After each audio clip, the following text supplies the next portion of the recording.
How much are you going into a shoot with sort of that timeline in your head?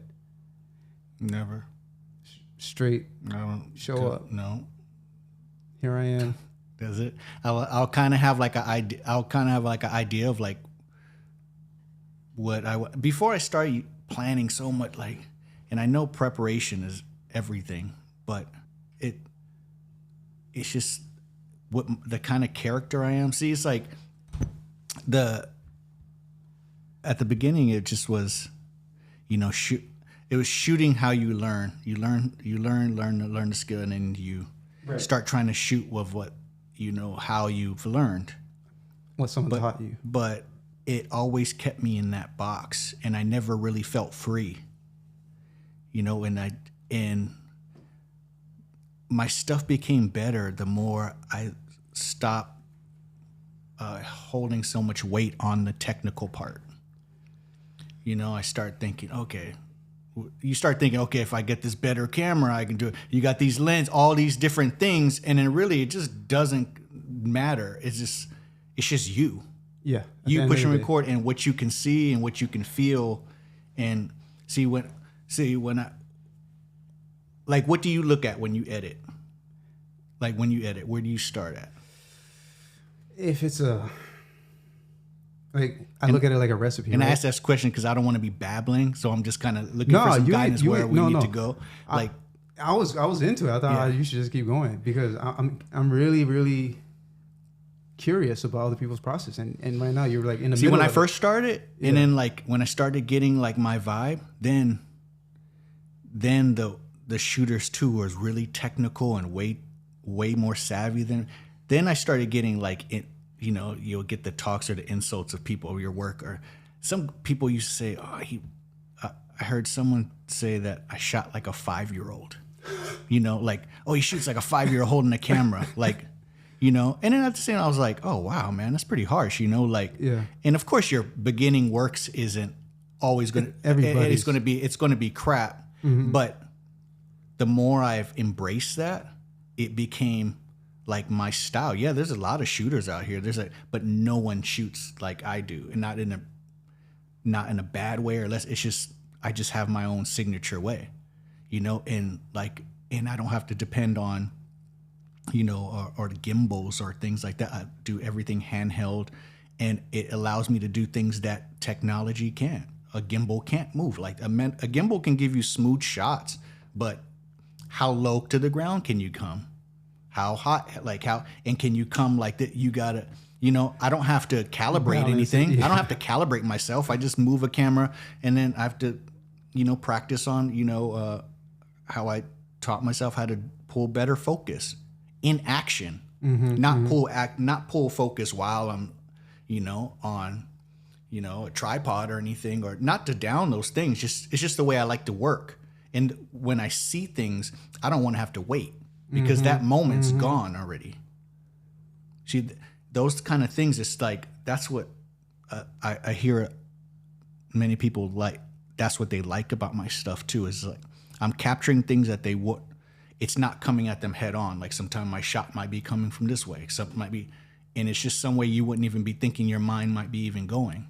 It's nothing like genius about it. It's just the way it flows, just because I'm really drawn to people's feelings and from content. I don't want it just to be content. I want the feeling to go up and down, and like, especially if it's like a video for like 2 minutes or 3 minutes, and we know how that is. It's all this information, but I'm really focused on the expressions of people, what they're doing, how they're connecting with each other, if they're even seeing me, see them, Like some of my best shots are like unplanned, or somebody's not even planning to do something. I feel you. And it's just the most awesome. And they're like, and then they don't even realize that they're doing it. I think those are special moments. That I can't help but think about weddings, right? Done many of them.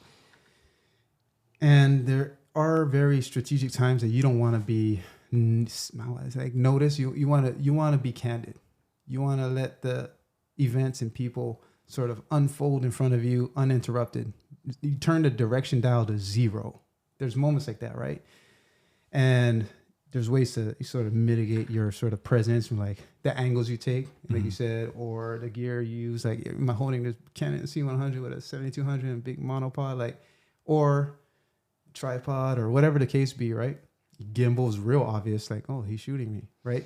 And I feel like when you're talking about emotions and capturing things, that plays a part. Not only, in fact, I would argue what you're talking about without the camera is more important than the camera itself. Like, lenses, bit rates, color profiles, all these things. It's like that knowledge of where to move, how to talk to the mother of the bride, for example, how to ask someone to please put their phone down. Like, all these things that are relationship based and communication based, those skills are as important to me as like the lenses, the cameras, the lights, the mics.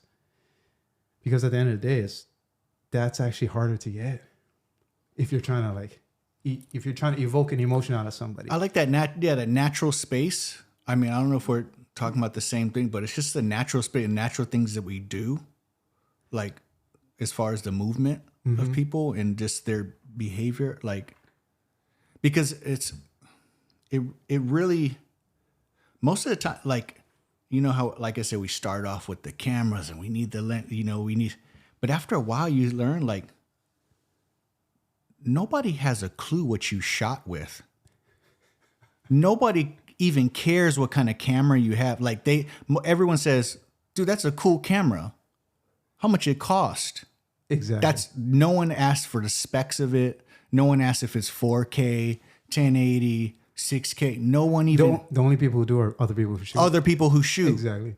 And it's funny that most of the people who have something to say about your work or anything negative, if you go to their page, some of them don't even have any content. They even have no content. They have nothing they have no reference point. They're just blurting out stuff that they either seen on YouTube. So that's a whole nother conversation. So it's like, after you get all that stuff out of the way and you realize it's just you and your self-esteem and you stepping up to the plate for whatever the engagement is or whatever the event is or whatever you're asked to do, like, that's all that matters. I mean, just for me.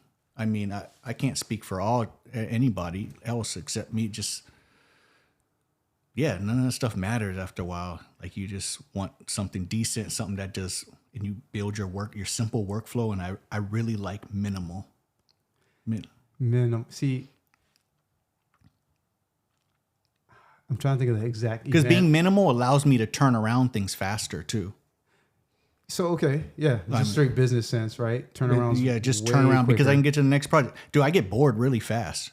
Like, I have to shoot something and I have to finish it like right away because that's just how I work. Like, I need to shoot something and just get it out of the way. Because if I'm not excited about it anymore, then I can't help it. I can't really go back. It's too laborious. I'm just not interested, or sometimes I can, depending on what it is, but majority of the time I just keep going forward.